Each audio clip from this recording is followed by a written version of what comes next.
আচ্ছা। তো আমাদের আজকের যে আলোচনা আমরা যেভাবে করতে পারি সেটি আসলে আমার মনে হয় যে ইতোমধ্যে আপনাদের যে শর্ট ইন্ট্রোডাকশন তার মধ্য দিয়েই অনেক বিষয়গুলো চলে এসেছে। সেই বিষয়গুলোকে ধরে ধরে আমরা যদি আলোচনা করি সেটি মনে হয় সবার জন্য ভালো হবে। কেননা আমি আগেই বলেছি, আমাদের উদ্দেশ্য না যে আমরা যে টেক্সট গুলো নিয়ে আলোচনা করছি সেই টেক্সটের কোনো সামারাইজেশন করা। রেদার আমরা টেক্সটের ক্রিটিক হাজির করতে চাই, এবং এই যে ধরনের টেক্সট নিয়ে আমরা ডিল করতে চাচ্ছি তার মধ্য দিয়ে আমরা আসলে বাংলাদেশের ডিকলোনাইজেশন কিংবা কলোনিয়াল হিস্ট্রি বা কলোনিয়াল শাসনে কলোনাইজ সাবজেক্টের আসলে কি হয় সেটা বোঝার চেষ্টা করতেছি। তো আমি আহ এই মুহূর্তে ফ্লোর উন্মুক্ত করে দিব, তার আগে আমি আসলে টেক্সট নিয়ে ছোট্ট একটা রিভিউ দেওয়ার চেষ্টা করি, যে এবং সেই রিভিউটা হয়তো বা আমাদের পরবর্তী যে আলোচনাটা সেটার জন্য সহায়ক হবে। তো আপনারা যদি খেয়াল করে দেখেন যে টেক্সটের আমরা যে আজকের যে আলোচনার সেটা আমরা আসলে খুব বেশি সিস্টেমেটিক ভাবে যে আমরা বিষয়গুলোকে নির্ধারণ করেছি সেটা না, কিন্তু একটা একটার সাথে খুব কানেক্টেড। আমরা যদি ডুবয়েস থেকে আলোচনা শুরু করি, ডুবয়েস, এডওয়ার্ড সাইড, ফ্রান্স ফেনো, গ্রামশি। যদিও গ্রামশি বাংলাদেশ প্রশ্নে বর্তমান সময়কে ধরার জন্য আমার কাছে মনে হয়েছে গ্রামশি অনেক বেশি গুরুত্বপূর্ণ। স্পেশালি আমাদের রাষ্ট্রে যে ধরনের অস্থিরতা বিরাজ করছে সেই জায়গা থেকে রাষ্ট্রযন্ত্রকে বোঝার জন্য আমার মনে হয়েছে খুবই গ্রামশি প্রাসঙ্গিক। তো ডুবয়েস সম্পর্কে একটু যদি নোকটা দিই, যে ডুবয়েস মূলত একজন আফ্রো আমেরিকান স্কলার। এবং আমি আমি আমার যদি পার্সোনাল এক্সপিরিয়েন্স থেকে শেয়ার করি, তাহলে আমি ঢাকা ইউনিভার্সিটিতে লেখাপড়া করেছি। খুবই একটা মানে যদি বলি যে ধরেন যে ধরনের ডিসিপ্লিন গুলা নলেজ জেনারেট করে, ন্যারেটিভ নিয়ে ডিল করে, এরকম একটা ডিসিপ্লিনে, সোশিওলজিতে। তো সেই ডিসিপ্লিনে আমি আসলে আমি দেখেছি যে যে ধরনের টেক্সট কন্টেন্ট পেয়েছি। অলরেডি ইতিমধ্যে অনেকে বলেছেন যে আপনাদের যে কন্টেন্ট বা কারিকুলাম সেখানে যে ধরনের আহ টেক্সট নিয়ে, যে ধরনের লিটারেচার নিয়ে আমরা ডিল করি, সেখানে আসলে আমাদের সাউথ এশিয়ান লিটারেচারের প্রচন্ড পরিমাণে অভাব। অ্যাপার্ট ফ্রম দ্যাট, আমি সোশিওলজিতে, ঢাকা বিশ্ববিদ্যালয় সোশিওলজি পড়তে যে আমার কাছে মনে হয়েছে যে কলোনিয়াল লিটারেচার সেখানে অনেক বেশি মিসিং। স্পেশালি আমাদের সমাজবিজ্ঞানের আলাপটা শুরু হতো এনলাইটেনমেন্ট রেনেসা থেকে হাত ধরে।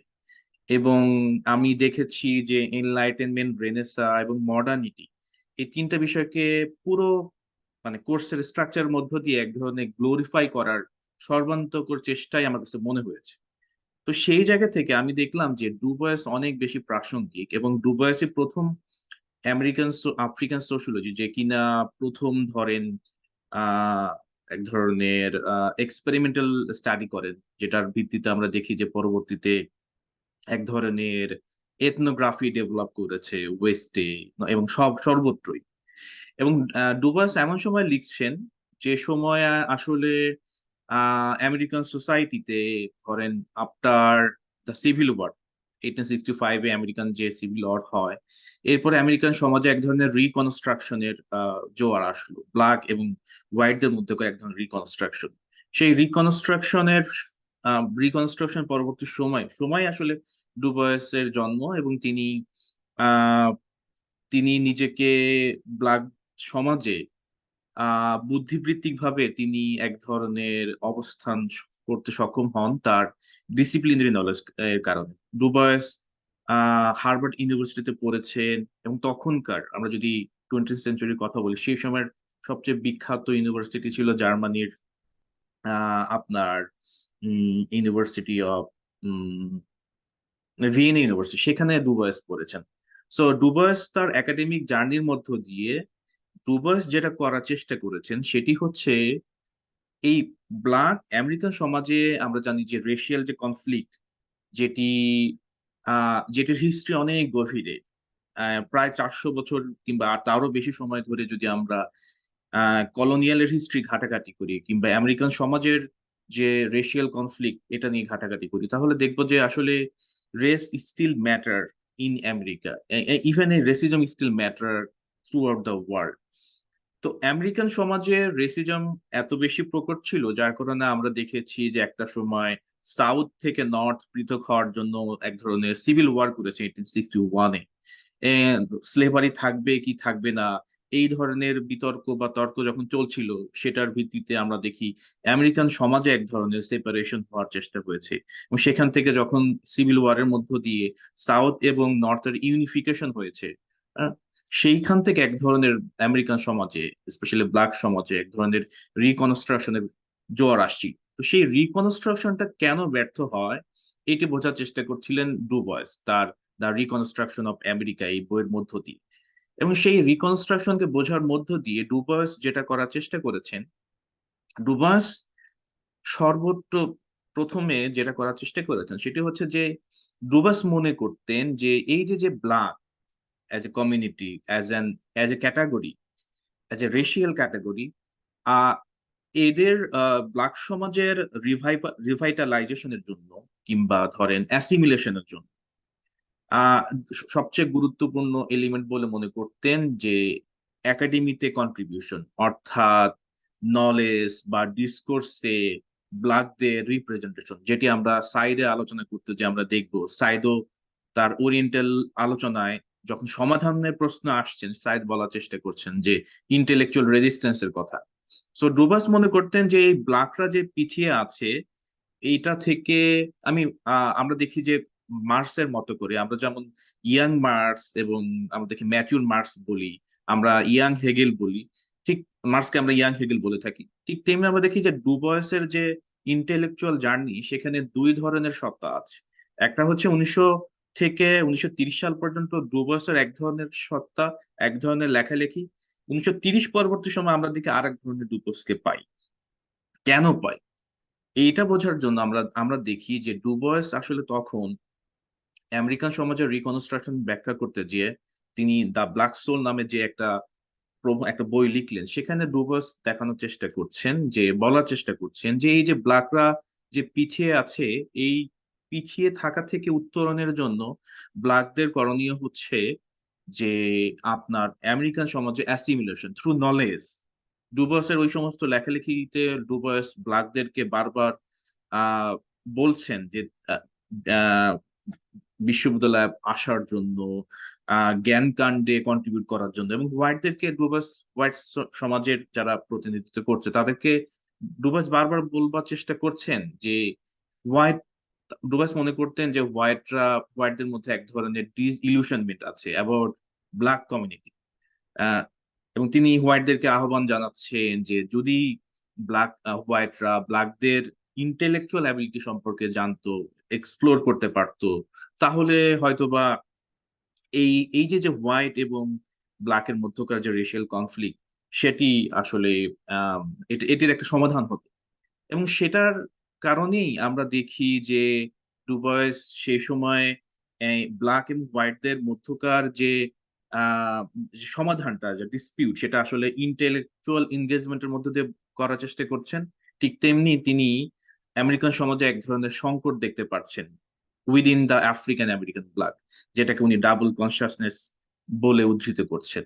যে একজন আফ্রিকান, তিনি আফ্রিকান আমেরিকান, তিনি কিভাবে আমেরিকান সমাজে যখন তিনি অংশগ্রহণ করার চেষ্টা করেন, সম্পৃক্ত হওয়ার চেষ্টা করেন, তখন তিনি কি ধরনের ডাবল কনসাসনেস অনুভব করেন, প্রথমত একজন নিগ্রো কিংবা ব্ল্যাক হিসাবে, দ্বিতীয়ত একজন আমেরিকান হিসাবে।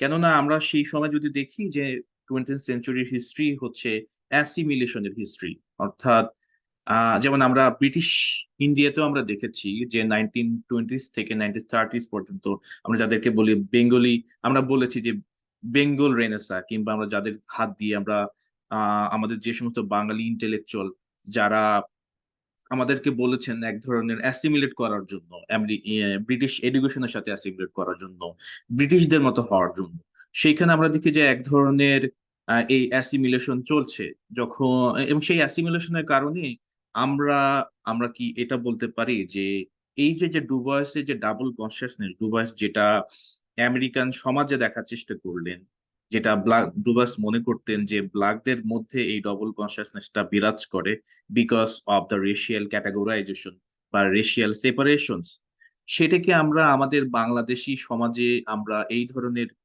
আমরা যদি ব্রিটিশ হিস্ট্রির দিকে আমরা যদি যাই, আমরা যদি আমাদের ব্রিটিশ হিস্ট্রির নিয়ে আলোচনা করি, আমরা সেই 1910 থেকে 1947 পর্যন্ত আমাদের যদি কলোনিয়াল হিস্ট্রি আমরা ঘাটাঘাটি করি, আমরা কি বলতে পারি যে আমাদের এই যে বেঙ্গলি ইন্টেলেকচুয়াল বা যারা বাংলাদেশের বেঙ্গল রেনেসার শুরুটা করেছিলেন, কিংবা বেঙ্গল রেনেসা নিয়ে খুব বেশি উচ্ছ্বসিত ছিলেন, রাজা রামমোহন রায় থেকে শুরু করে স্যার সৈয়দ আহমেদ আলী, যাদের অনেকের কথা আমরা বলতে পারি, তো তাদের মধ্যে কি এই ধরনের ডবল কনসাসনেস ছিল? এই প্রশ্নটা নিয়ে আমার মনে হয় যে প্রথম যে আলোচনা সেইটা আমরা করতে চাই, যে কেউ যে কোনো ধরনের মতামত দিতে পারে।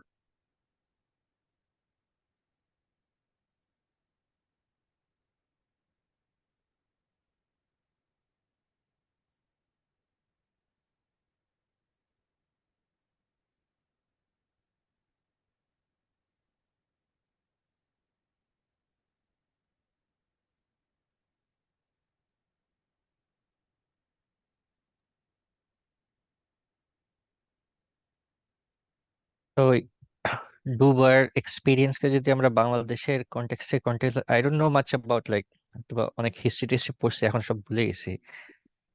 কিন্তু আমার যেটা মনে হয়েছে যে লাইক আমি যদি সাবঅল্টার্ন স্টাডিজে যারা কাজ করেছেন তাকে যদি এক্সাম্পল হিসেবে নেই, এবং that might be very relevant because subaltern studies was an attempt pretty much similar to decolonization, where uh, the researchers, uh, Ranajit Guha, Partha Chatterjee, তো তারা হচ্ছিল গিয়ে দে ফাউন্ড যে যারা অপ্রেসড আছে, যারা মার্জিনালাইজড আছে, তাদের কোনো ভয়েস নাই। And then they started creating a new alternative history, which was very different than the colonial history written by the white people. তো তখন তারা হচ্ছিল গিয়ে সেটা লেখা শুরু করে আর কি। এবং তখন দেন দে and also other historical historians identified the key figures like Raja Ram Mohan Rai, Sayyid Amir Ali. Those are the first people like Bangladeshi মানুষ যারা হচ্ছিল গিয়ে ইন্টেলেকচুয়াল কন্ট্রিবিউট করে। অ্যাট দ্য সেম টাইম একদিকে তো একাডেমিয়ায় কন্ট্রিবিউট করতো, আরেকদিকে হচ্ছিল গিয়ে সোশ্যাল মুভমেন্টও হচ্ছিল গিয়ে চলছিল, লাইক ঈশ্বরচন্দ্র বিদ্যাসাগর। আমরা যখনই হচ্ছিল গিয়ে পড়ি, উই অলওয়েজ রেফার টু সতীদাহ প্রথা, তারপরে হচ্ছিল গিয়ে বিধবা বিবাহ, সম অফ দ্য যেসব লোকাল যেই রুলস এবং রেগুলেশন ছিল, যেগুলো হচ্ছিল গিয়ে অপ্রেসিভ ছিল, এবং how colonial people helped us to change those issues. Those things become highlighted. But most often the contradiction গুলা হচ্ছে হলো গিয়ে highlighted হয় না, হুম, হুম, because contradiction গুলা highlighted হয় important. You know, when I started my decolonization course, so the first very class, আমাদেরকে বলা হয়েছিল যে অড্রে লর্ডের একটা famous like quotation, you can not dismantle the master's house using master's tools. Hmm, hmm, And one of the limitations, যেটা হচ্ছে হলো গিয়ে subalterns, it was very inspiring and aspiring work, but আমার কাছে বা লিটারেচার অলসো বলছে যে ওই কন্ট্রাডিকশনটা হচ্ছে লাগে তারা প্রপারলি হচ্ছে রিপ্রেজেন্ট করতে পারে না, because at the end of the day the scholars who are saying, who are producing research work, they did not belong to marginalized oppressed class. Hmm, yes. So and they are also using the মানে similar টুল, কারণ আমাদের তো তখন ওইভাবে academy establish ছিল না। So তারা হচ্ছে গিয়ে কলোনিয়াল অ্যাডমিনিস্ট্রেটিভদের যে ডিস্ট্রিক্ট গেজেট আছে, লিগ্যাল ডকুমেন্টস আছে, ওইগুলা থেকে হচ্ছে গিয়ে they were able successfully able to create a different kind of narrative. Contradiction গুলা হচ্ছে গিয়ে সলভ করতে পারছে, but their positionality was itself a barrier. But ডু বয়ের ক্ষেত্রে হচ্ছে গিয়ে it was very like he was obviously part of marginalized community, but at the same time, he was a sort of like lucky to live through that moment. এবং সেই double কনসিয়াসনেসটা হচ্ছে লাগে তার মাঝখানে established হয়েছে। নাও in my research I am, এই কনসিয়াসনেসটা হচ্ছে লাগে very like my starting point, hmm, hmm, because আমি যখন মানুষজনকে জিজ্ঞাসা করি বা ইভেন নিজেও যখন এক্সপ্লোর করি যে আমরা আমরা আমাদের life is controlled and manipulated by so many colonial values objects. এবং there's a one fundamental question, যে are all colonial values and practices are bad or good? Exactly. Like probably education propagated by the colonial system. So education is not entirely bad. So that is a very significant challenge for a colonized or oppressed person. Even আমরা নিজেদেরকে colonized দাবি করতেছি, but আমরা তো কি ওই colonial, you know, colonization আমরা ছিলাম না। It was our ancestors.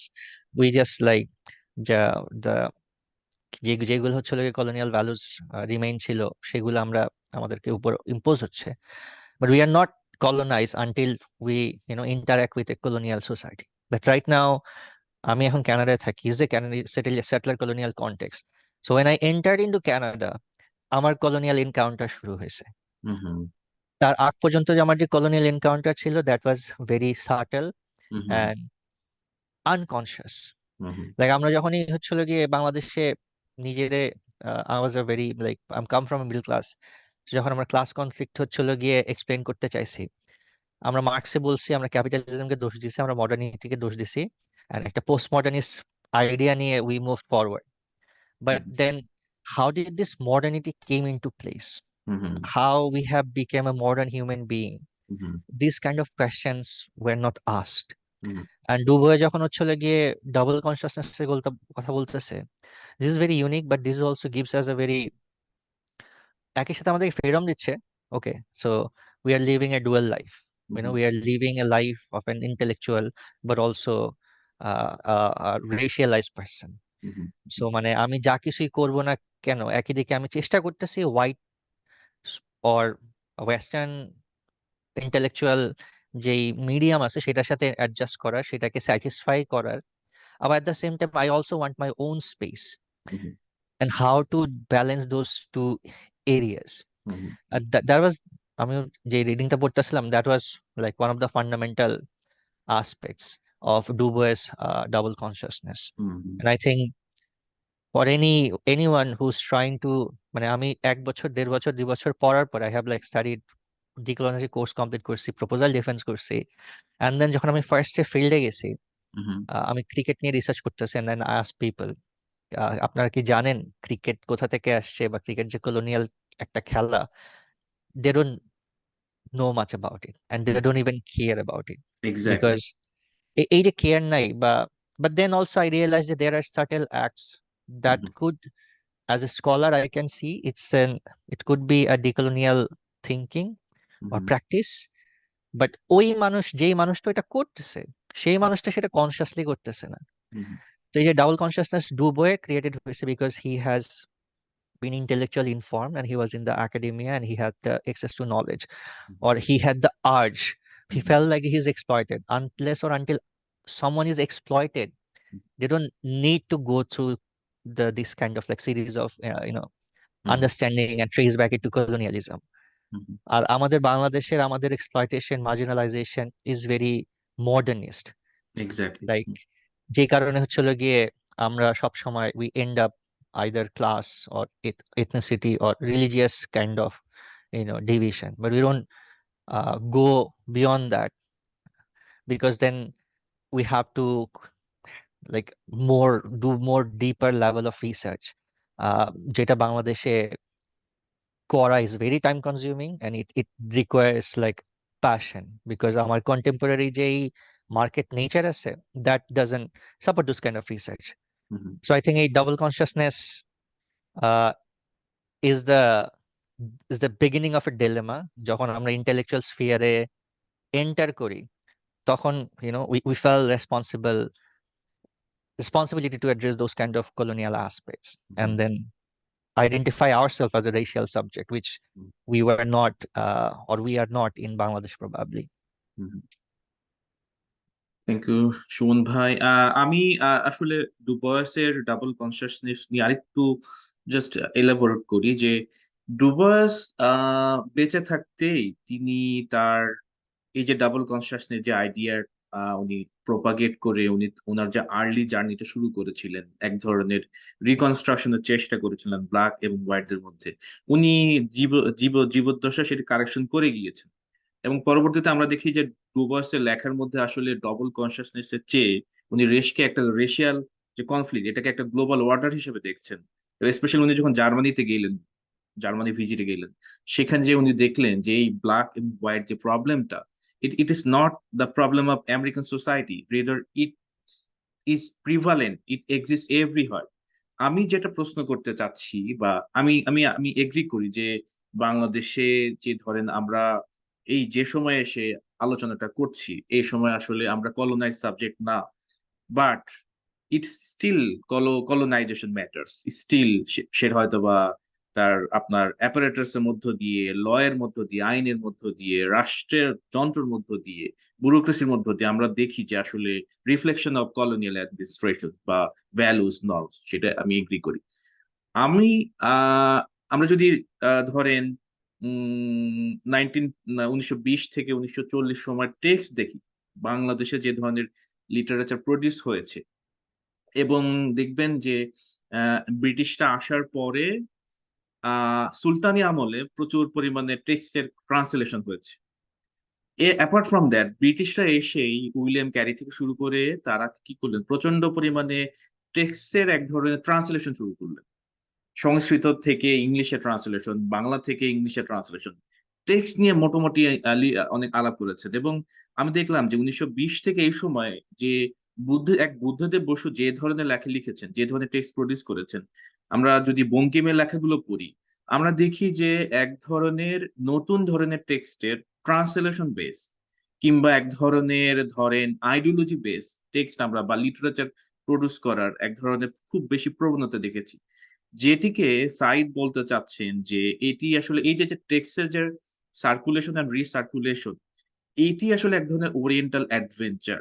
তো আমরা এই মুহূর্তে কি আমরা আলাপ করতে পারি, যদি আমরা যে বিষয়টি নিয়ে আলাপ করছিলাম সেই বিষয়ে আর কেউ যদি কোনো কিছু যোগ করতে চান, আমি আশা করি যে আপনারা আপনাদের পার্সপেক্টিভ থেকে ডাবল কনসিয়াসনেস কিংবা রেশিয়াল অর্ডার নিয়ে আপনাদের কিছু বলার থাকলে বলবেন।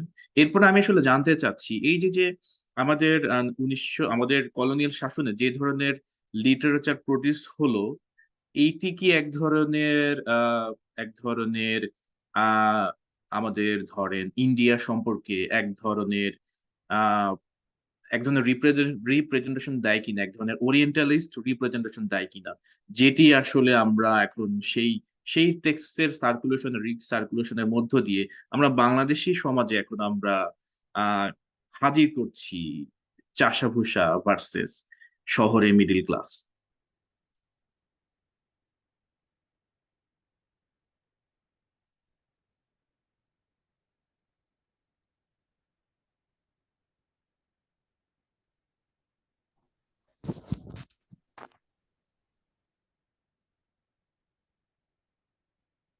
আমরা আমাদের যে আলোচনায় যে আলোচনার শুরুটা আহ যে আলোচনার মধ্যে আমরা ছিলাম, এবং আমাদের সাইদুর রহমান ভাই অত্যন্ত সুন্দরভাবে অনেকগুলো বিষয় বলেছেন, সেটার সাথে আপনারা কেউ যদি কানেক্ট করতে চান, আমরা সেই দিকে যাই, দেন পরবর্তীতে আমরা আসলে আমাদের দ্বিতীয় যে প্রশ্ন নিয়ে আমরা ডিল করতে চাচ্ছি সেটি নিয়ে আমরা আলোচনা করতে পারি।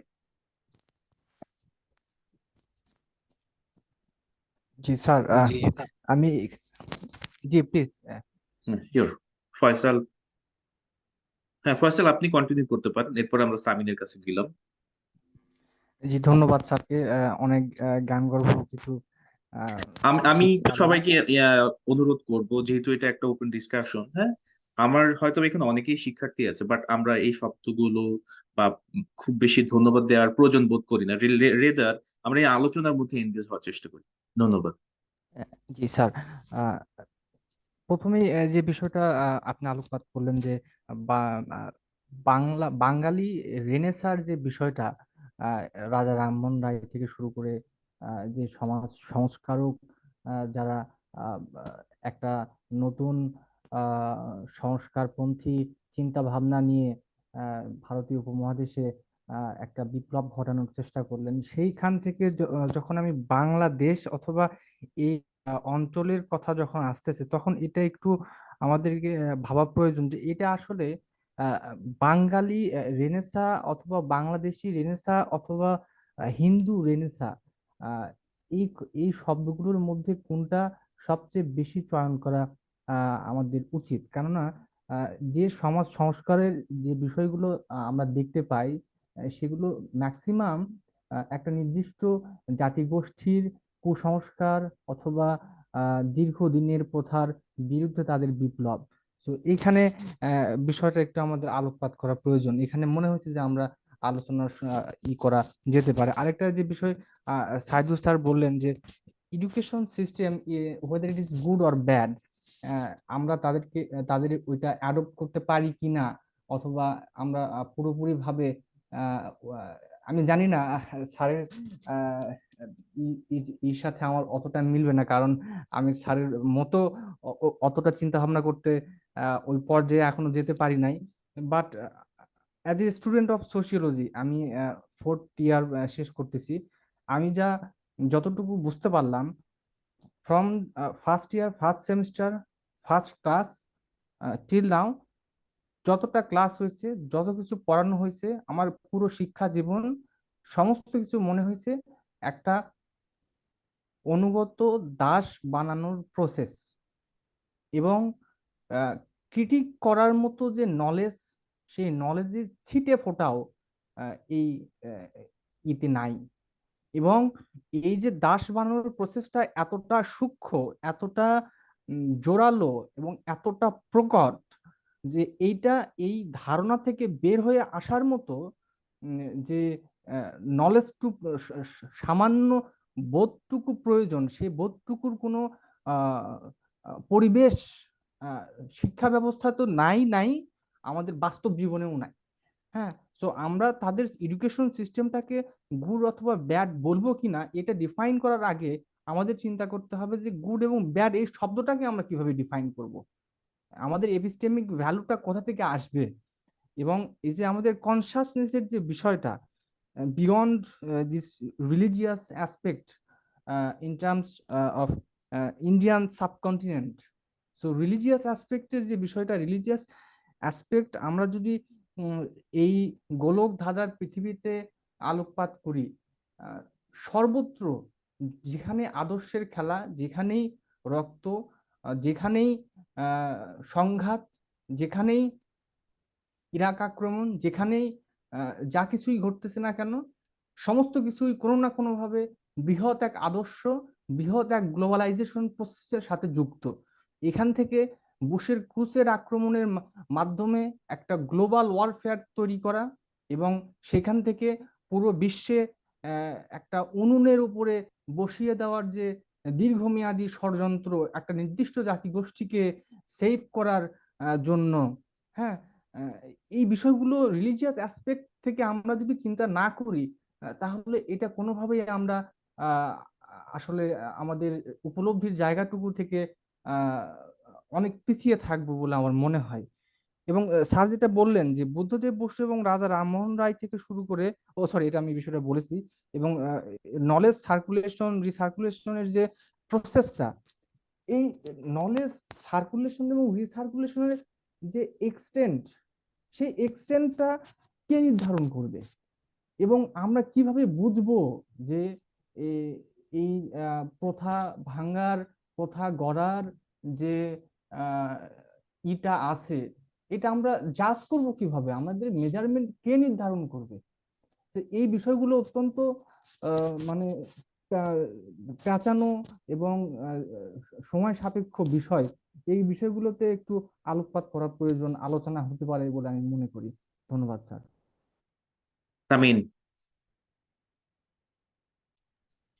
জি, আমার কোশ্চেনটাও হচ্ছে অনেকটা ফয়সালের মতোই, যে সাইদুর রহমান স্যার বললেন যে এই যে কলোনাইজেশন ইটসেলফ এটা গুড না ব্যাড, এটা একটা কোশ্চেন। তো আমার মনে হয় যে ডিকলোনাইজ রিলেটেড কোনো লিটারেচার যদি আমাদের দেশে আমরা তৈরি করতে চাই, তার আগে হচ্ছে আমাদের আগে এই জাজমেন্টটা থাকা জরুরি যে কলোনাইজেশন হচ্ছে আমাদের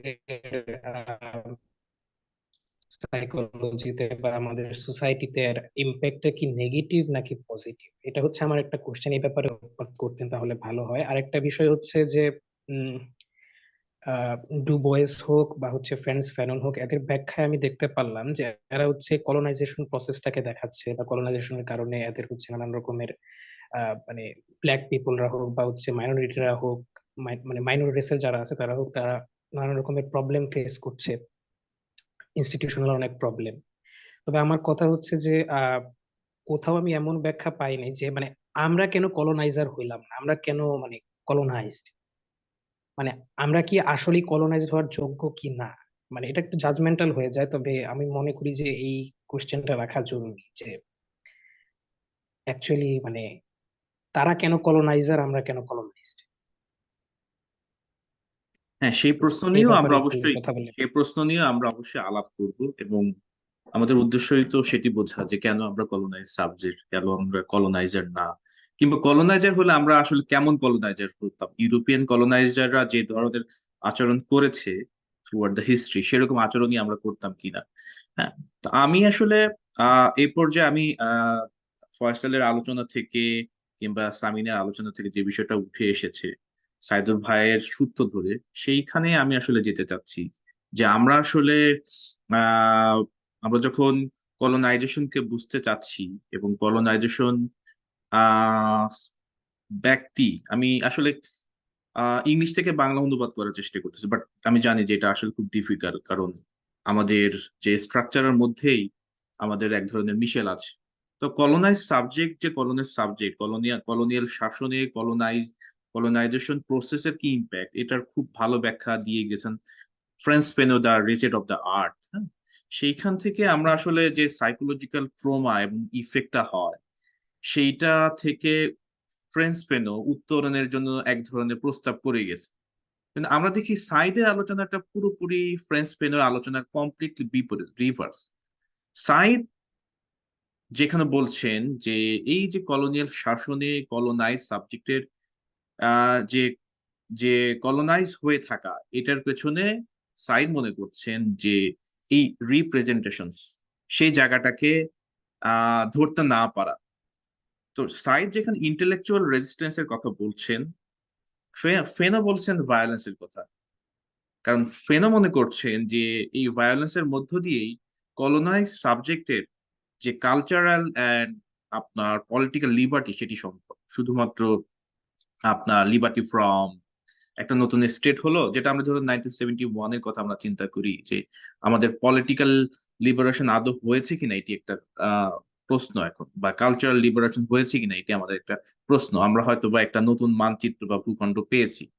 তো সেই জায়গা থেকে আমরা আসলে কিভাবে আমরা সাইদকে কানেক্ট করব, এবং সেই সাইদের আলোচনার সাথে ফেনো আলোচনাকে কিভাবে আমরা যুক্ত করতে পারি, যদি আমরা আমাদের ধরেন 1947-এর হিস্ট্রি নিয়ে আমরা ডিল করি, কিংবা 1971-এর পরবর্তী আমরা যেটাকে আমরা বলতেছি নিও কলোনাইজেশন বা নিও ক্লাসিক্যাল এজ, সেই জায়গাটাকে আমরা কিভাবে কানেক্ট করতে পারি।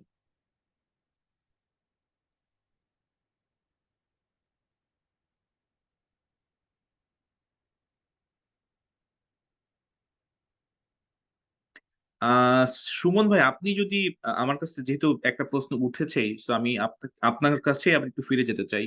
যে প্রশ্নটা সামিন বা ফয়সাল করার চেষ্টা করছে, যে যদিও আপনি আপনার আলোচনায় অনেক বিষয় বলেছেন, যদিও ওইটা আসলে অতটা আহ গুরুত্বপূর্ণ বিষয় ছিল না, গুড এবং ব্যাড এর যে ধারণাটা আপনি কলোনিয়াল এডুকেশনের মধ্য দিয়ে বলার চেষ্টা করেছেন। কিন্তু আমরা এই ধরেন আমাদের হায়ার এডুকেশনের কথা যদি চিন্তা করি, রিসেন্টলি আমি আসলে হায়ার এডুকেশন নিয়ে কাজ করছি, একটা টার্ম পেপার লিখতে, যে আমি যখন কলোনিয়াল এডুকেশন নিয়ে ঘাটাঘাটি করলাম, এবং সেই হায়ার কলোনিয়াল এডুকেশন বা আমাদের কারিকুলামের মধ্য দিয়ে আমি কোনো ধরনের ডিকলোনিয়াল কারিকুলামে চিন্তা করতে পারি কিনা, তখন আমি যে প্রবলেম গুলা ফেস করেছি, সেখান থেকে আমার যে ধরনের আন্ডারস্ট্যান্ডিং হয়েছে, সেটি আমি হয়তো পরে শেয়ার করব। আপনি যদি এই বিষয়ে আরেকটু ব্যাখ্যা করতেন, তাহলে হয়তো বা আমাদের আরো আলোচনার সুযোগ তৈরি হতো, particularly good and bad colonial এডুকেশনের বিষয়টা। হুম। আম, তো আমার জাস্ট প্রথম যেই রিফ্লেকশনটা ছিল খুবই খুবই জাস্ট হচ্ছিল গিয়ে মানে ইন্ট্রোডাক্টরি লাইক পিচ ছিল, বাট আই মানে একটা জিনিস বলতেছিলাম যে like there is always a dilemma, hmm hmm like what is good and bad, that is part of the dilemma. Hmm hmm uh, because এই ডিলেমাটাকে ডিসাইফার করা ইজ ভেরি ইম্পর্টেন্ট। সো আমি যখন আমার কম্প্রিহেন্সিভ এক্সাম শুরু করি, আমার reading list যেভাবে ইভলভ হয়, I started with like Fanon পড়লাম, wretched of the earth, black skin white mask. If কেউ যদি এটা দুটো পড়ে থাকেন, কম্পেয়ার করে দেখবেন যে ব্ল্যাক স্কিন হোয়াইট মাস্কে ফ্যানন ওয়াজ লেস র্যাডিক্যাল, হুম সেও ইন্টেলেকচুয়াল লিবারেশনের কথাই বলতেছিল। বাট পরে যখন হচ্ছে রিচার্ড অফ দ্য আর্থে আসে, by that time he himself suffered a lot of like hmm personal experience থেকে অনেক কিছু করে পরে সে বলছে যে violence is the right answer. Hmm but এটার সাথে আরো কিছু স্পেসিফিক ইউনো কনসেপ্টস রিলেটেড আছে, বাট পরে উইল হয়তোবা সেটা ডিসকাস করবো যদি কখনো সুযোগ পাই। বাট তো তারপর যখন আমরা যখন এডওয়ার্ড সাইদের কথা চিন্তা করি, but Fanon was an activist. Fanon was not only intellectual, but he was also an activist. But Said was not so much of an activist, but he was a purely intellectual. Hmm And that is why, because Fanon was very like mad, because hmm psychologically অনেক disturb হয়ে গেছিল, and hmm he wanted to do something hmm rapidly, because probably he realized যে intellectual যেই জার্নিটা আছে, it is very long and time consuming because the education system, knowledge system hmm is dominated and controlled by the Western society. Hmm You cannot just uproot hmm ever like the colonial system of education, no matter আমি বাংলাদেশে পড়ি, আমি টরন্টোতে পড়ি, বা আমি যদি জঙ্গলে যে একটা আলাদা সেপারেট ইউনিভার্সিটি বানাই with no connection of the real world, but it will somehow will go and adopt some of the Western values. And then Said's work was very remarkable because Said হচ্ছিল গিয়ে was try to establish যে ওয়েস্টার্নরা যে নলেজটা gather করছে আমাদের ব্যাপারে, এটার বেসিসটা কি। এটার বেসিসটা হচ্ছিল গিয়ে there were people from the empires, they went to the colonies, তারা 2-3 বছর ট্রাভেল করতে গেছে, তারা জঙ্গলে শিকার করতে গেছে, ওইখান থেকে they created travelogue, they created report, ওই those report গুলা হচ্ছিল গিয়ে basis. some of them may have only stayed for 2-3 months in those, ওই small knowledge দিয়ে they created plethora of literature and research work, and those were used by the colonial administrator to create policies uh, to rule us. So that is why, এবং এবং ওই সময় যেই YONO এবং তখন তো হচ্ছিল গিয়ে শুধুমাত্র সেটা করে নাই, কলোনাইজরা হচ্ছিল গিয়ে বিভিন্ন জায়গায় এরিয়া স্টাডিজও খুলছে, হুম like to study Middle East, to study South Asia, to study other places. ওইখানে উদ্দেশ্যটাই ছিল হচ্ছিল গিয়ে যে there was an like given understanding যে নেটিভরা হচ্ছিল গিয়ে unintellectual, barbaric, uncivilized এবং চাইল্ডিশ। ওইটা কনসেপ্ট করে হচ্ছিল গিয়ে এই জিনিসগুলো হচ্ছিল গিয়ে করা হয়েছিল because of their large project of civilizing mission. Hmm they wanted to civilize us. So ওরিয়েন্টালিজমেও সেটা রিফ্লেক্টেড হয়েছে। আর যখন হচ্ছিল গিয়ে মানে ওরিয়েন্টালিজমের রিফ্লেকশনটা হয়েছে যেটা বলে যে ইট ওয়াজ এ ভেরি ইমপ্লিসিট এজেন্ডা, যেটা এডুকেশনের মাধ্যমে লজ এর মাধ্যমে সেটা হয়েছে। কিন্তু ফ্যানন ওইটাকে আরো মানে এক্সপ্লিসিটলি দেখাইছে যে যখন সেটা তারা পারে নাই, দে ডিরেক্টলি ইউজড ভায়োলেন্স। হুম তো এটার এই 21st সেঞ্চুরিতে হচ্ছিল গিয়ে রেপ্লিকেশনটা কি, obviously the education system is very very much colonised. এই যে আহ, আমি ধরেন টরন্টো ইউনিভার্সিটিতে পড়ে আমি হচ্ছিল গিয়ে ডিকলোনাইজেশন নিয়ে কাজ করতেছি, কিন্তু আওয়ার সিস্টেম সবকিছুই হচ্ছিল গিয়ে very much colonized. Now how can you resist this kind of colonization? That's a very difficult challenge. এবং the moment you try to challenge, the moment you become very radical, then you become an outcast. Because আমি এখন পাবলিকেশনের কথা চিন্তা করতেছি, আমি এখন ভালো university যদি হচ্ছিল গিয়ে ঢুকতে যাই, তাহলে আমাকে হচ্ছিল গিয়ে ভালো জার্নাল গুলোতে পাবলিশ করতে হবে। ভালো জার্নাল গুলোর অ্যাক্সেস হচ্ছিল গিয়ে অনলি ফিউ পিপল আছে, those people who has been indoctrinated with the western education for a long long time. এখন আমি যদি হচ্ছিল গিয়ে একটা বাংলায় লিখে একটা বাংলা একটা অখ্যাত ওয়েবসাইট, কিন্তু যেটার হয়তোবা মানুষের কাছে রিচ আছে, এরকম এক জায়গায় যদি আমি কন্ট্রিবিউট করতে চাই, সেইটার যে ভ্যালু আছে, সেটা যে এত মানুষকে রিচ করবে, that will not translate into my academic career. So এই যে বর্ডারটা আছে, ওই এই বর্ডারটার কথা হচ্ছে গিয়ে ফ্যানন বলছে যে ভায়োলেন্স দিয়ে উড়িয়ে দাও। তখন আমি যদি এখন ইন্টেলেকচুয়াল হই ইন 21st সেঞ্চুরি, আমি সেটাকে কিভাবে এনকাউন্টার করব? হুম, পাবলিক সোশিওলজিটার মিডিয়াম কিভাবে হবে? আমি ব্লগ ইউজ করব, আমি গিয়ে how can be I much creative, the main intention গিয়ে আমার I want to reach more people. Because আমি যদি এটা আবার সেই শুধুমাত্র ইন্টেলেকচুয়াল মানুষজন যদি ক্রিয়েট করি, one of the major challenges of decolonizing, like the decolonial turn in sociological studies গিয়ে এই আমরা ফ্যাননের কথা এখন পড়তেছি, আমরা ডিবয়ে, তারপর গিয়ে লর্ডের কথা এখন পড়তেছি, because it has become accessible. Hmm, hmm, যখন তারা এগুলো লিখছে তখন it was not that popular. Hmm, এখন এই লেখাগুলো আমরা পড়তেছি, but it was like based on গিয়ে লাইক 50-60 years old। এখন আমরা যে লিটারেচার প্রডিউস করতেছি, সেই লিটারেচারের কোন গিয়ে is not going to the masses hmm, because of the the industry of knowledge production যেভাবে কাজ করে আর কি। কারণ আমাদেরকে একই সাথে এই জিনিসটাকে ভাঙতে হবে, like we have to break the barrier, we hmm, have to create the knowledge, and we also have to perform some kind of activity so that the knowledge is transmitted. And that is where, after reading like Fanon, uh, Orientalism, আমার understanding গিয়ে যে we first need to understand what we refer by coloniality, and when we talk about decolonization, what we actually want to do this, হুম, মানে like এটা কি purpose serve করবে। হুম, like আমার as an intellectual, as a becoming a future scholar, I just want to get rid of my own dilemma। আমি হুম, নিজের গিল থেকে নিজেকে morally ethically free free করতে চাই, নাকি I want to go beyond that, hmm, and then if I have to go beyond that, how much cost I am ready to bear. Hmm, তো that is why, like if I, মানে আমার future যেই, মানে the projects I am entering into, like with my supervisor, যে বইটা লেখার চেষ্টা করতেছি, সো এখানে আমার ফার্স্ট যেই জিনিসটা ছিল গিয়ে এই কলোনিয়ালিটি ডিকলোনিয়ালিটির যে কনসেপচুয়াল যে ক্লারিফিকেশন আছে, সেই ক্লারিফিকেশনটাকে আগে ক্লিয়ার করা।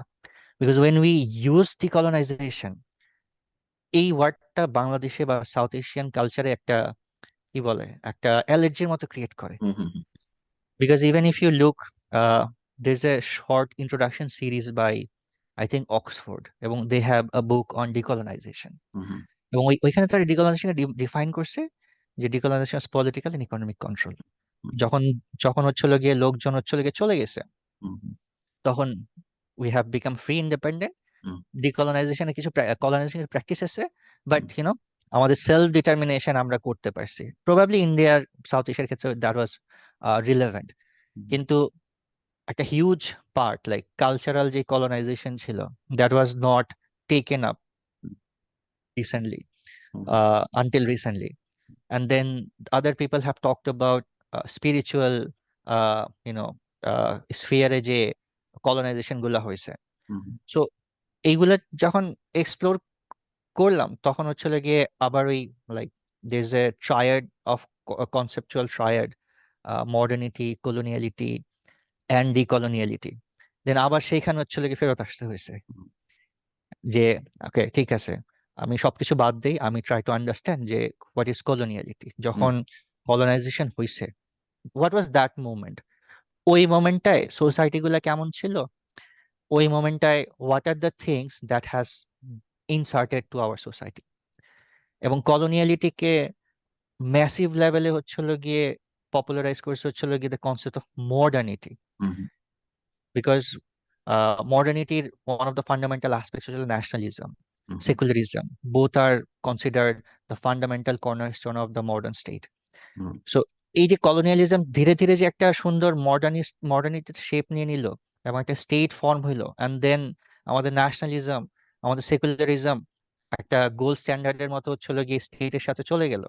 এখন পার্টিকুলারলি মানে আমরা তো স্টেট ছাড়া থাকতে পারবো না। হুম, যদি আমরা স্টেট ছাড়া না থাকতে পারি তাহলে আমরা মডার্নিটি থাকতে পারবো না, আর আমরা মডার্নিটির সাথে ডিসকানেক্টেড হতে পারবো না। No, no way. তো এখন হচ্ছে হলো গিয়ে ওইখান থেকে অনেকে বলছে যে ডিকলোনাইজেশন ইজ এ প্র্যাকসিস, মানে আমরা শুধু জানলেই হবে না, we have to find a way so that we can communicate hour knowledge to the people, so that আমরা কি মানুষের মাঝখানে সেই কনসাসনেসটা ক্রিয়েট করতে পারি, যাতে হচ্ছে লাগে মানুষজন রিয়েলাইজ করে যে সে যদি কোনো কাজে ফেল করে, তার সাথে যদি কোনো অপারেশন হয়, there is a systematic reason behind this.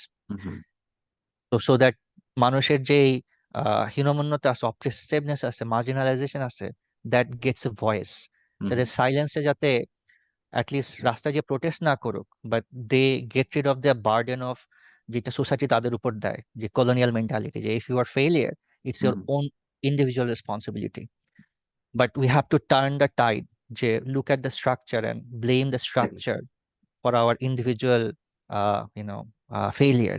So এই যে চেইন অফ থট আছে, I think that is much more relevant in 21st century, rather than trying to figure out যে when we have to be conceptually sharp rather than এই যে large body of text আছে, সেই text গুলা হচ্ছে হলো গিয়ে communicated only to the small audience of people. The 21st century স্কলারের কাজ হচ্ছে হলো গিয়ে try to communicate as much as uh, people, so that একটা সাধারণ মানুষের কাছে যাতে অপশনসটা থাকে, যে ওকে, I have another way of thinking and I have another way to, to give meaning to my lived experience. সেই কাজটি এই যে যে ধরেন আপনি প্রাক্সিসের কথা বলছেন এবং 21st সেঞ্চুরিতে এসে আমাদের আসলে ডিকলোনাইজেশনকে আমরা কিভাবে অ্যাড্রেস করতে পারি, কিভাবে গ্রাসরুট মানুষের সাথে কানেক্ট করতে পারি, এনগেজ করতে পারি, সেই কাজটি কতটা কঠিন হয় যখন একটা কর্তৃত্ববাদী বা ফ্যাসিবাদী শাসন ব্যবস্থার মধ্যে আমরা থাকি। Okay, so this goes to the concept of like Marx, Gramsci's hegemony.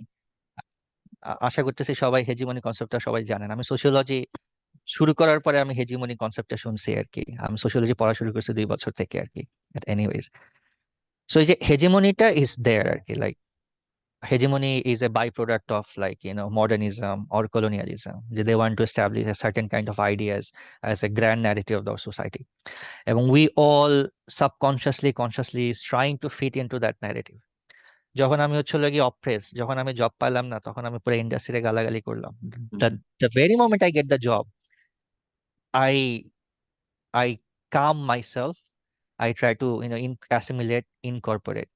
Hmm Now not everybody has the option to resist, but রেজিস্ট্যান্সের যে মিনিংফুলনেসটা আছে, সেই মিনিংফুলনেসটা হচ্ছে কি খুবই খুবই অ্যাবস্ট্রাক্ট, যেটার কথা ফ্যানন বলছে, যেটার কথা হচ্ছে গিয়ে সাইড বলছে, যে আপনি একটা অফিসে আছেন, আপনার অফিসে হচ্ছে গিয়ে আপনি বা আপনার জবে আপনার যে ছোটখাটো লিটল লিটল জিনিসগুলো হচ্ছে গিয়ে আপনাকে বদার করে, আপনি ওইটার ব্যাপারে কোনো কিছু বলতে পারেন না, বিকজ জানেন বললে আপনার চাকরি চলে যাবে। সো হুম এই হেজিমনিটাকে হচ্ছে গিয়ে রেজিস্ট কিভাবে করা, again you have to we have to মানে think a very different kind of like sociology, যে sociologyটা হচ্ছে গিয়ে is not serving the wider industry or society.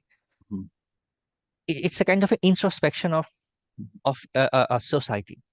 যে আমি আজকে টরন্টোতে বসে লেখাপড়া করতেছি, I have to change my like field, যে আমি বাংলাদেশে না যে যাতে আমি হচ্ছে গিয়ে আহ টরন্টোতে কাজ করতে পারি, because of the colonial thing. As an international student, আমার ফান্ডিং অপশনস খুবই কম, so I am focusing on the Bangladeshi diaspora staying here. আমি কিন্তু অ্যাডজাস্ট করলাম। হুম আবার বাংলাদেশি ডায়াসপোরার সাথে হচ্ছে গিয়ে কাজ করতে করতে হচ্ছে গিয়ে I have a specific time frame, আমাকে ওইখানেও অ্যাডজাস্ট করতে হবে।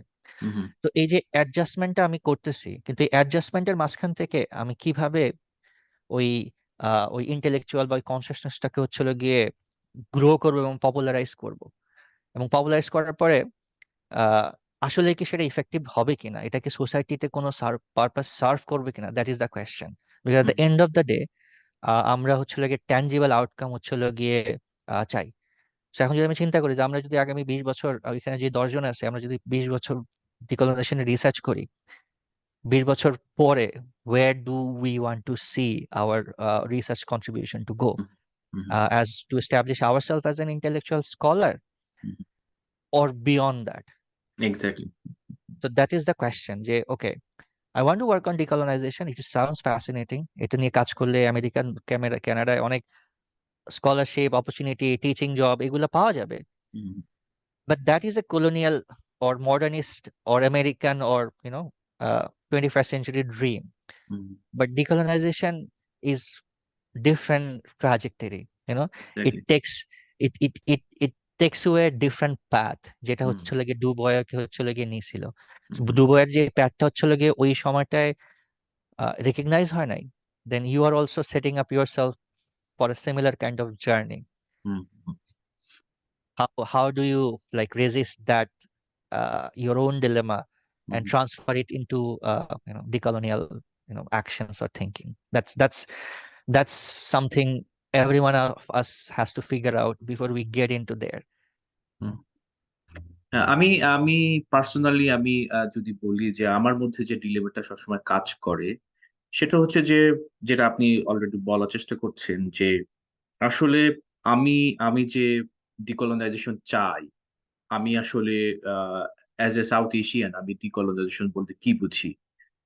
আমি আসলে কি সেই ডিকলোনাইজেশন বলতে আমরা কি প্রি কলোনাইজেশন সময় ফিরে যাওয়াটাকে বুঝি, নাকি উইদিন দিস সিস্টেম আমি ডিকলোনাইজেশন বলতে নতুন কিছু চিন্তা করি। সেটির উত্তর আমি খুঁজতে যাই।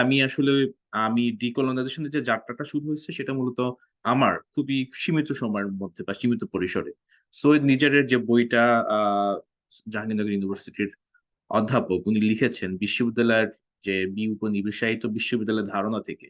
সেখানে উনি যেটা যেটা কেন আমি সৈয়দ নিজের বইয়ের কাছে যাচ্ছি, কারণ বাংলাদেশে আমরা দেখি যে ডিকলোনাইজেশন সর্বত্র আছে, সমস্ত লেয়ারে আছে, কিন্তু এটা আমরা খুব বেশি অনুভব করতে পারি আমাদের এডুকেশন সিস্টেমে। যেহেতু আমরা এখানে যারা আছি নিশ্চয়ই আমাদের এই ডিকলোনাইজেশন আলোচনায় আমরা কোনো আমাদের ধরেন শ্রমিক শ্রেণী বা অন্যান্য শ্রেণীর কোনো প্রতিনিধিত্ব নাই। এখানে আমরা যারা আলোচনা করছি সবাই এক ধরনের বুদ্ধিবৃত্তিক চর্চার সাথে জড়িত। তো আমরা যে ডিলেমাটা পাই সেটা মূলত কারিকুলামে বা কন্টেন্টে। সেইখানে সৈয়দ নিজে বলছেন যে এই যে ডিকলোনাইজেশন, এই তার মানে এটা নয় যে আমি একদম প্রি কলোনিয়াল সময়ের যে ধরনের নলেজ প্রোডাকশন বা জ্ঞান কাণ্ড ছিল সেখানে আমি ফিরে যাব, কিংবা আমি যেটা ফয়সাল বলার চেষ্টা করছিলেন যে এই যে যে গুড অ্যান্ড ব্যাড কলোনিয়াল এডুকেশনটাকে কি আমরা একদম আহ পুরোপুরি আমরা কি রিজেক্ট করতে পারি বা ডিনাই করতে পারি, সেটার উত্তর সৈয়দ নিজে দেওয়ার চেষ্টা করছেন। বলছেন যে ডিকলোনাইজেশন ইন ইউনিভার্সিটিস এটি আসলে এর মানে এই নয় যে আমি আসলে পুরোপুরি ভাবে এই এডুকেশনটাকে আমি রিজেক্ট বা ডিনাই করব, রেদার আমি একটা অল্টারনেটিভ নলেজ প্রেজেন্স হাজির করব, যেটি হয়তো বা শুরু হতে পারে। উনি বলছেন যে বৌদ্ধদের সময় আমাদের এইখানে যে সোমপুর বা বিহার বা পাহাড়পুর বিহার কেন্দ্রিক যে ধরনের বিশ্ববিখ্যাত গড়ে উঠেছিল, যেটি কান্টিয়ান দর্শন থেকে কমপ্লিটলি আলাদা, যেটি আসলে আমাদের চিন্তার যে ইউনিভার্সাল নলেজ হিসেবে আমরা যেটাকে মানে যেখানে কলোনাইজেশন অপারেট করে সবকিছুকে এক কেন্দ্রিক করে দেখা, একমাত্রিক করে দেখা, ইউনিভার্সাল করে হাজির করা, সেটাকে উনি বলতেছেন যে আমরা আরেক ধরনের অল্টারনেটিভ নলেজ জেনারেট করব। সেই জায়গা থেকে আমার কাছে যেহেতু সাইদুর রহমান ভাই শুরু করেছেন এবং আমরা মোটামুটি এইটুকু বুঝতে পারছি যে ডিকলোনাইজেশন ধারণাটা ইটসেলফ প্রবলেমেটিক, যেটি রিহাদ শুরুতে বলেছেন যে এটা এক ধরনের কলোনিয়াল কনস্ট্রাকশন। কিন্তু কলোনিয়াল কনস্ট্রাকশন হলেই কি আমরা সবকিছুকে রিজেক্ট করে দিব? এটিও কিন্তু আমাদের রিথিঙ্ক করতে হবে যে কলোনিয়াল কনস্ট্রাকশন হোয়াইটরা কোনো কিছু প্রডিউস করলে সেটি সবকিছুই কি হোয়াইট সুপ্রিমেসিকে রেজাল্ট করে? ইজ দেয়ার, আমি আমি বলতে চাচ্ছি সেখানে কি কোনো কিছু একসেপ্ট করার কোনো কিছু নেই? ওয়েস্ট ডিকলোনাইজেশন বলতে যেটা বোঝে, আমরা আসলে ডিকলোনাইজেশনকে কিভাবে বুঝবো? টু মাই আন্ডারস্ট্যান্ডিং যে ওয়েস্টের যে ডিকলোনাইজেশনের আলোচনা আসছে বা চলছে, সেটি আসলে ডিকলোনাইজেশন যাদের জন্য বলা হয় তাদের আসলে নেটিভদের কথা বলে এবং আসলে ভূমির অধিকার ফিরে পাওয়া। হ্যাঁ, আমরা যদি ফিলিস্তিনের কথা চিন্তা করি, ফিলিস্তিন এবং ইসরায়েলের যে কনফ্লিক্টটা যদি দেখি, কিংবা কানাডার যে ইন্ডিজিনাস কমিউনিটি আছে, নেটিভ যারা আছে, কিংবা আমেরিকান সেই 5 tribes, native tribe, Indian tribes, এদের কাছে ডিকলোনাইজেশনের অর্থ হচ্ছে ভূমির অধিকার ফিরে পাওয়া, জমির অধিকার। কিন্তু আমাদের ক্ষেত্রে কি? আমাদের ক্ষেত্রে ডিকলোনাইজেশন কি আকারে হাজির হবে? এবং সেইটা কতটা কঠিন যখন আমরা একটা ফ্যাসিবাদী প্রচন্ড পরিমাণে একটা কর্তৃত্ববাদী শাসন ব্যবস্থার মধ্যে থাকি। এবং সেইখানে সাইদুর রহমান ভাই যেটা গ্রামসি গ্রামসি আলোচনা আমার কাছে প্রাসঙ্গিক মনে হয়েছে, যে গ্রামসি যে কাউন্টার হেজিমনি তৈরি করার কথা বলেছেন। হ্যাঁ, হেজিমনিকে ব্যাখ্যা করে গ্রামসি যে কাউন্টার হেজিমনি, এক ধরনের প্রোলেটারিয়েট হেজিমনির কথা বলে চলেছেন। এবং সেইখানে আমাদের সিভিল সোসাইটি এবং পলিটিক্যাল সোসাইটির কেমন ভূমিকা হতে পারে সেটি নিয়ে আমরা আলোচনা করতে চাই। যে এই যে যে ধরেন গ্রামসির যে হেজিমনি ধারণাটা, সেই ধারণাটা কিভাবে আমরা আসলে গ্রামসি বুর্জোয়া বা ধরেন বুর্জো হেজিমনির কথা বলেছেন। হ্যাঁ, কিন্তু গ্রামসি বলেছেন যে এক ধরনের গ্রাসরুট মানুষের মধ্য থেকে, এক ধরনের মার্জিনালাইজ যারা, তাদের এক ধরনের হেজিমনি তৈরি করতে হবে, যেটাকে উনি প্রোলেটারিয়েট হেজিমনি বলছেন। সেটি আসলে বাংলাদেশে কিভাবে করা যেতে পারে এবং কতটা সম্ভব এক ধরনের আমাদের হেজিমনি তৈরি করা।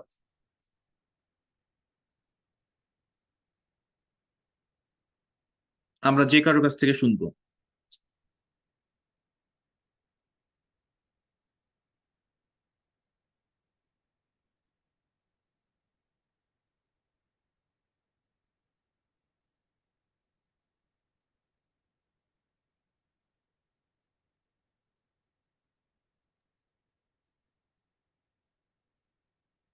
ফয়সাল বলেন।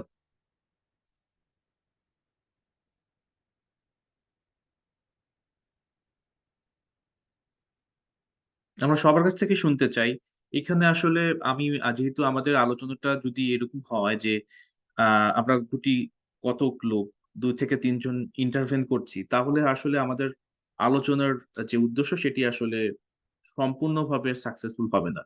রেদার আমরা যেভাবে বিষয়গুলোকে চিন্তা করি, আমরা যেভাবে বিষয়গুলোকে ভাবি, সেই ভাবনাটা শেয়ার করা খুব বেশি গুরুত্বপূর্ণ। কেননা আমরা মনে করি আমাদের যে মনস্তাত্ত্বিক, যে আমাদের যে অবস্থান, পজিশনালিটি, এটি বোঝার মধ্য দিয়ে আমরা আসলে কোন ধরনের রেজিস্ট্যান্স করা যেতে পারে, কোন ধরনের ডিকলোনাইজেশন আমরা হাজির করব, কোন ধরনের alternative presence, alternative counter narratives আমরা প্রডিউস করব, সেটি বোঝা সম্ভব। এবং আমার কাছে খুবই ভালো লাগছে যে সাইদুর রহমান ভাই শুরুতে যে ইন্ট্রোডাকশনটা দিয়েছেন, যে উনি আসলে ডিকলোনাইজেশন নিয়ে কাজ করছেন, কিন্তু ডিকলোনাইজেশন যাদেরকে নিয়ে করতে চান, সেই জনপরিসর ডিকলোনাইজেশনের জন্য কতটা রেডি সেটি উনি বোঝার চেষ্টা করতে চান এই সেমিনারের মধ্য দিয়ে। সেজন্য আমি আশা করছি যে সবাই একটু এনগেজ হওয়ার চেষ্টা করেন।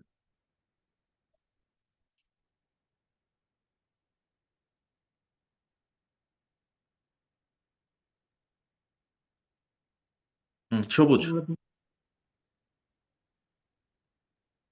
আমি আলোচনার হ্যাঁ, আমি শুনতে পাচ্ছি। আপনি একটু আরেকটু জোরে একটু বলা সম্ভব হলে আরেকটু ক্লিয়ার ক্লিয়ার। আমার কথা শোনা যায় এখন ক্লিয়ার? এখন শুনতে পাচ্ছি আমরা, হ্যাঁ। স্যার, আমি তো আলোচনার প্রথম অংশ আসলে থাকতে পারিনি, এজন্য আন্তরিকভাবে দুঃখিত। তবে এটা সত্যি মানে একাডেমিক ব্যাপারে যে আমাদের আজকে যে আলোচনার বিষয়টা ছিল যে ডিকলোনাইজেশন বিষয়টা নিয়ে, যে ডুবয়েস বা ফ্রান্স ফ্যানন বা অন্যান্য যে আলোচনা শুনলাম, বিশেষ করে সাইদুর রহমান, আমরা কি ভাই বলবো না কি বলবো জানি না স্যার, তার আলোচনা শুনলাম। খুবই সুন্দর একটা আলোচনা হয়েছে। আর লাস্টে আপনি যে কথা বলছেন যে যে হেজিমনিক যে কালচার, এই যে আমরা যে অ্যান্টোনিও গ্রামসি যে থিওরাইজেশন যে মানে হেজিমনিটা কিভাবে তৈরি হয়, এটা হচ্ছে আমাদের যে দুটো ধাপে উনি ব্যাখ্যা করার চেষ্টা করছেন, যে আইডিওলজিক্যাল স্টেট অ্যাপারেটাস বা রিপ্রেসিভ স্টেট অ্যাপারেটাস। এই যে বিষয়টা উনি আমাদের সামনে নিয়ে আসছেন, তা আমরা যদি দেখি বা বিশ্লেষণ করার চেষ্টা করি যে at the end of the day আমরা কিন্তু ন্যাশনাল লেভেলে বলি বা ইন্টারন্যাশনাল লেভেলে বলি, আহ, কোনো না কোনো একটা গ্রুপের এই যে মানে অ্যাপারেটাস গুলো, এগুলো কিন্তু আমাদের উপর আরোপিত হয়। আমরা কিন্তু, যে আপনি যদি বলেন যে তৃণমূল পর্যায় থেকে বা আমাদের নিচু স্তর থেকে কিন্তু উপর স্তরে এটা যায় না। কারণ আমরা যদি দেখছি যে কার্ল মার্কসের যে মার্ক্সবাদী ধারণা, এটা কিন্তু একটা বিপ্লবী একটা ধারণা ছিল, কিন্তু সমগ্র বিশ্ব ব্যবস্থা এটা প্রতিষ্ঠিত হয়নি, বা এটা সেইভাবে কিন্তু ব্যাপকভাবে কিন্তু সারা বিশ্বে তার যে আহ, যে থিওরাইজেশন যে আসলে দুনিয়ার শ্রমিক মজদুর এক হয়ে যাবে এবং সবকিছু বিপ্লবের মাধ্যমে পরিবর্তন করে ফেলবে, এটা হয়তো বা পার্ট অফ দ্য ওয়ার্ল্ড এটা মানে দেখা গেছে, কিন্তু এটা অ্যাজ এ মাস মানে হোল ওয়ার্ল্ড এটা কিন্তু অ্যাপ্লিকেবল আমরা দেখতে পাইনি।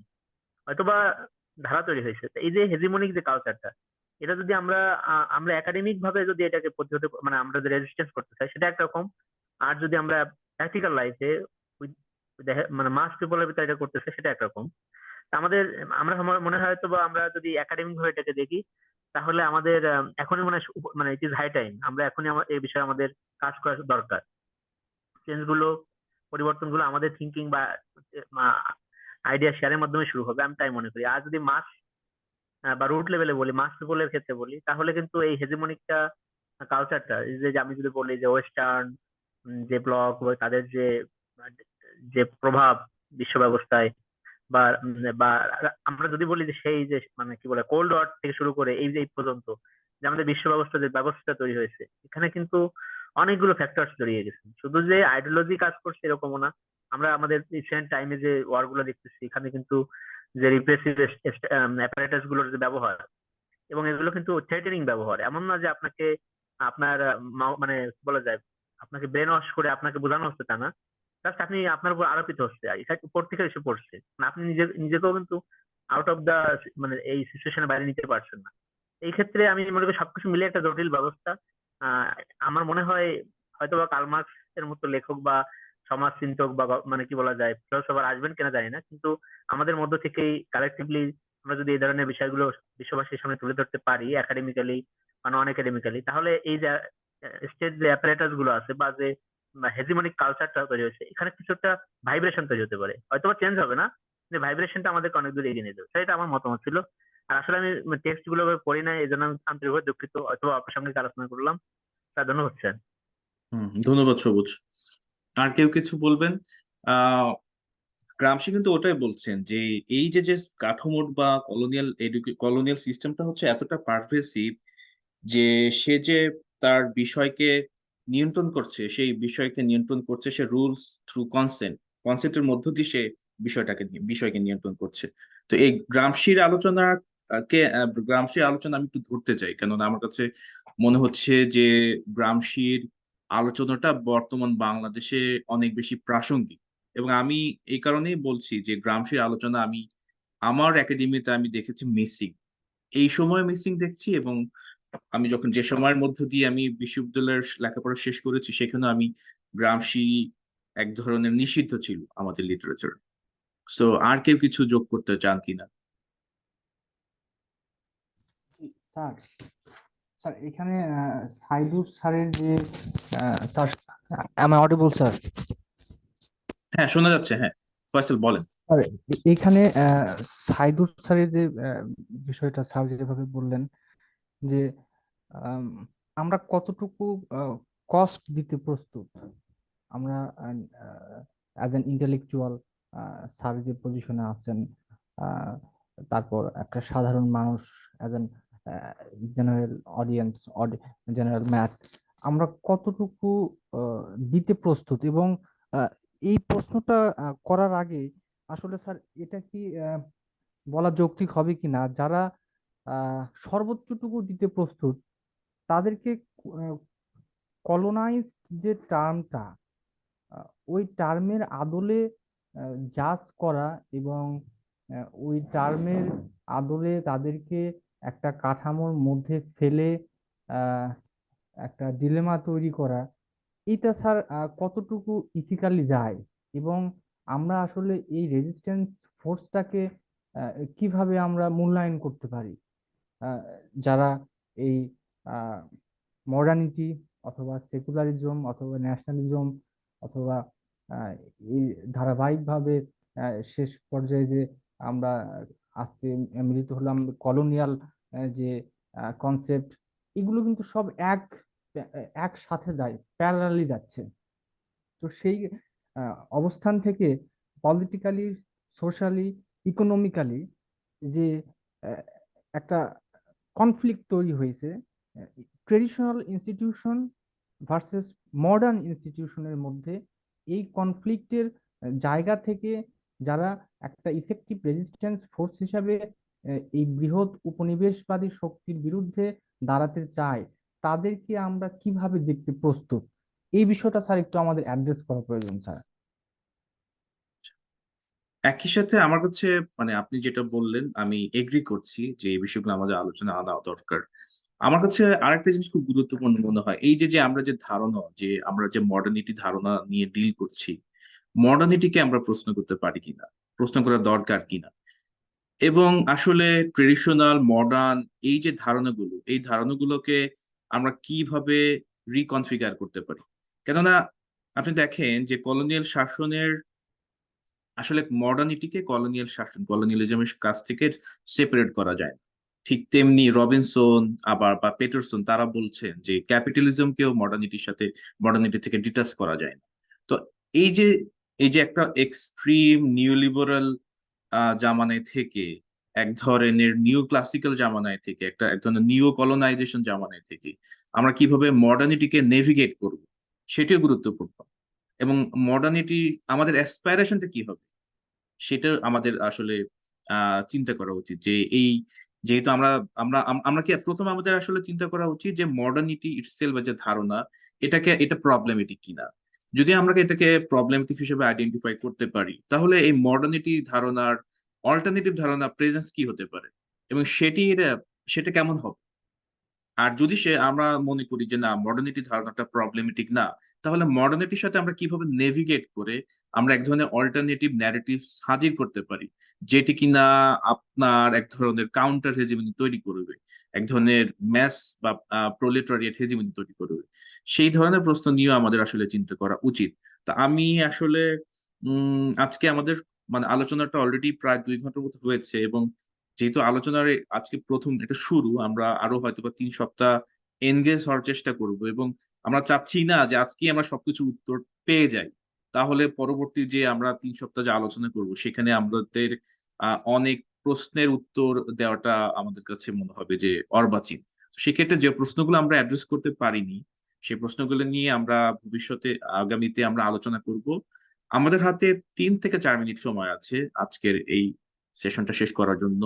কেউ যদি কোনো 1 মিনিট বা 2 মিনিট করে কিছু বলতে চান, যোগ করতে পারেন আজকে আলোচনার এক ধরনের সামারি বা এক ধরনের দিক নির্দেশনা কেউ যদি দিতে চান। সেটা সাইদুর রহমান ভাই সহ যে কেউ হতে পারে। আচ্ছা, আহ, আমি একটু করে বলতে চাই। আচ্ছা, হ্যাঁ, প্রথমে শাহরিয়ার বলেন, তারপরে সাইদুর রহমান ভাইকে দিয়ে আমরা শেষ করবো। আচ্ছা, আমরা আজকে তো আমাদের আলোচনা মোটামুটি এই রকম হলো যে আমরা আসলে কলোনিয়ালিজম বা কলোনিয়ালিটি এবং ডিকলোনিয়ালিটিকে আমরা কিভাবে বুঝবো। তো আমাদের বাংলাদেশে সাধারণত কলোনিয়ালিজম এবং ডিকলোনিয়ালিজম বা কলোনিয়ালিটি বা ডিকলোনিয়ালিটি নিয়ে যেই এই খুচরা আলাপগুলো হয়, আহ, মোটা দাগে দুই ধরনের হয়। এক হচ্ছে এক দল বলে যা যে আসলে কলোনিয়ালিজম যা আমাদেরকে দিয়েছে সবই খারাপ। অন্য দল বলে যে আসলে আমাদের প্রি কলোনিয়াল সময়ে যা ছিল তা আসলে সবই ভালো ছিল। কোন রকম কোনো আহ আলো পর্যালোচনা না করেই এই দুই ধরনের আমরা ঢালাও মন্তব্য দেখতে পাই। ফলে ওই মন্তব্য ধরেই শামসুল আরভিন ভাই আহ, হচ্ছে নিজার আলমের বইয়ের কথা টেনে বলতেছিলেন যে আসলে ডিকলোনিয়ালিজম হচ্ছে আসলে প্রি কলোনিয়াল টাইমে ফিরে যাওয়া না, ওইরকম না। ব্যাপারটা হচ্ছে একটা অল্টারনেটিভ ওয়ে আসলে প্রস্তাব করা বা অল্টারনেটিভ ওয়ে খুঁজে বের করা। এইখানে আমার একটা ছোট্ট একটা প্রশ্ন হচ্ছে, তাহলে আমরা যেই ডিকলোনিয়ালিটি বা ডিকলোনিয়ালিজম বা বিউপনিবেশন বলতে আমরা যা আহ, আহ, বোঝার চেষ্টা করছি যেভাবে, যে প্রি কলোনিয়াল টাইমে বা ওই সময়ের যে সব প্র্যাকটিস আছে ওইগুলোকে আহ সরাসরি ফিরিয়ে না এনে বরং আরো পর্যালোচনার মাধ্যমে আরো আহ, ভালোভাবে ওইগুলোকে পর্যালোচনা করে, এবং ইভেন কলোনিয়াল সময়ের যে যে প্র্যাকটিস আছে ওই ওই ওই প্র্যাকটিস গুলোকে ঠিকঠাক মতো পর্যালোচনা করে আমরা একটা নতুন একটা অল্টারনেটিভ ওয়ে যেন আমরা প্রস্তাব করতে পারি। আমার প্রশ্ন হচ্ছে, তাহলে এই যে এই যে একটা ডিকলোনিয়াল যে পদ্ধতি, এই পদ্ধতির আসলে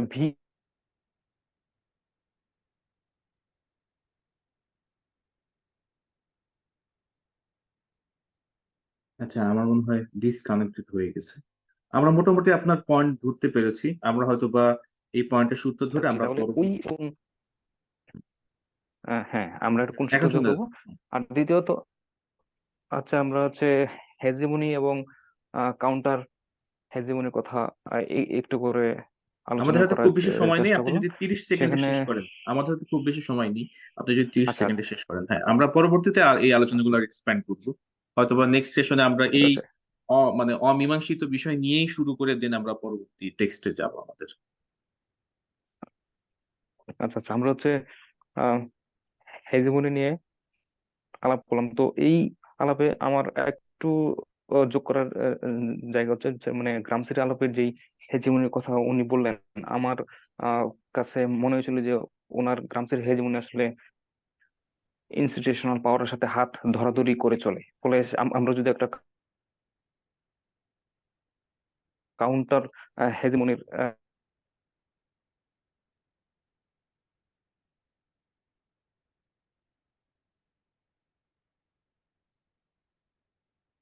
বা ওই কি হবে, এই প্রক্রিয়াটা কি হবে আমাদের, যেহেতু আহ, আমাদের হাতে কোনো পাওয়ার ছাড়া, ইনস্টিটিউশনাল পাওয়ার ছাড়া হুম। কাউন্টার হেজিমনিকে আসলে ওই রকম ভাবে প্রস্তুত করা। হুম।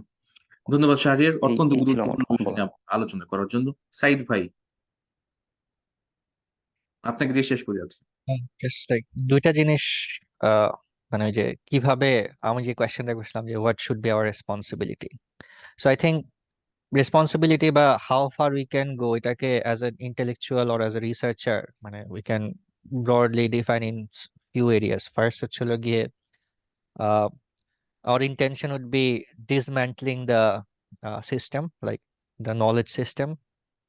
ওইখানে we were to ensure that the voices of the marginalized, the colonized people are heard and reflected. established and established.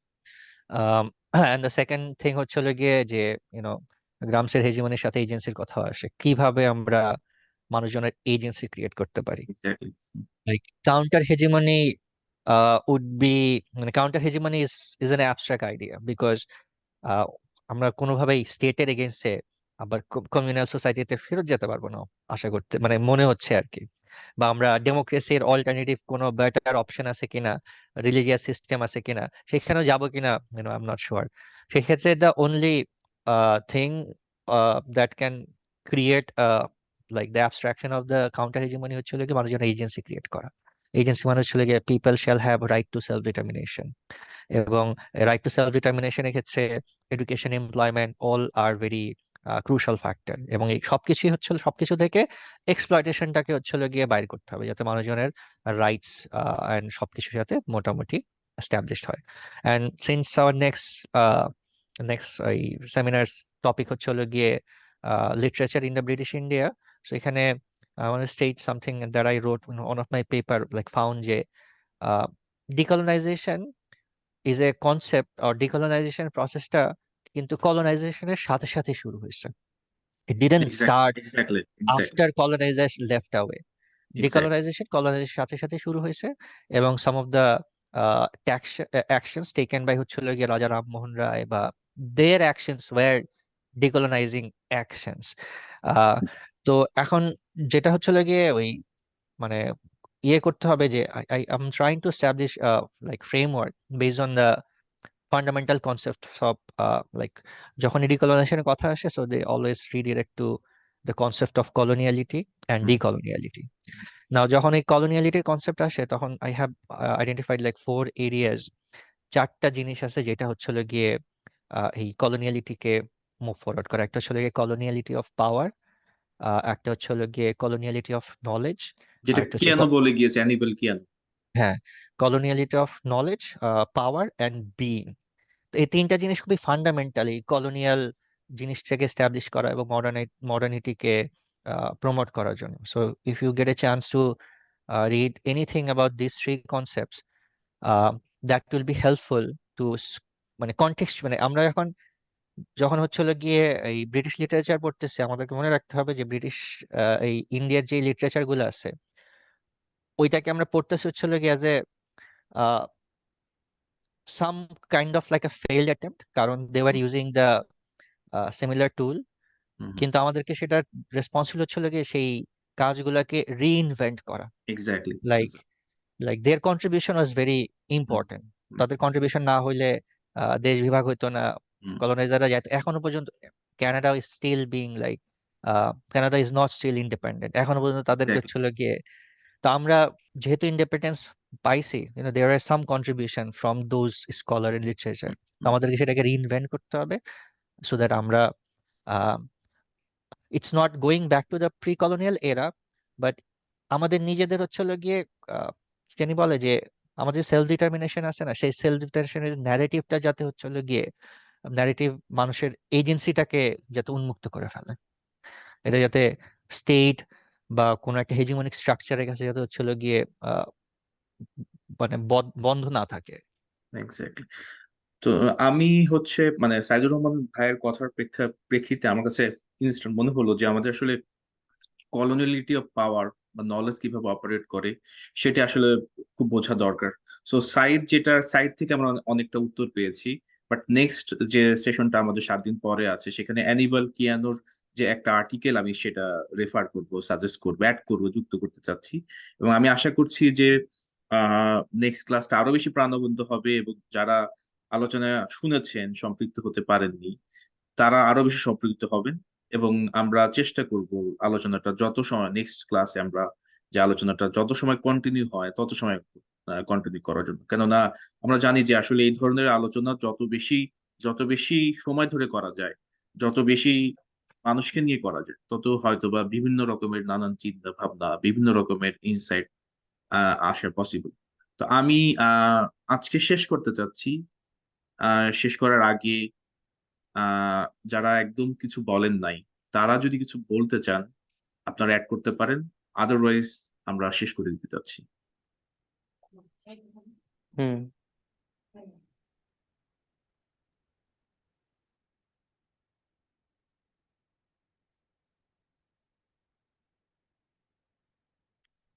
ঠিক আছে।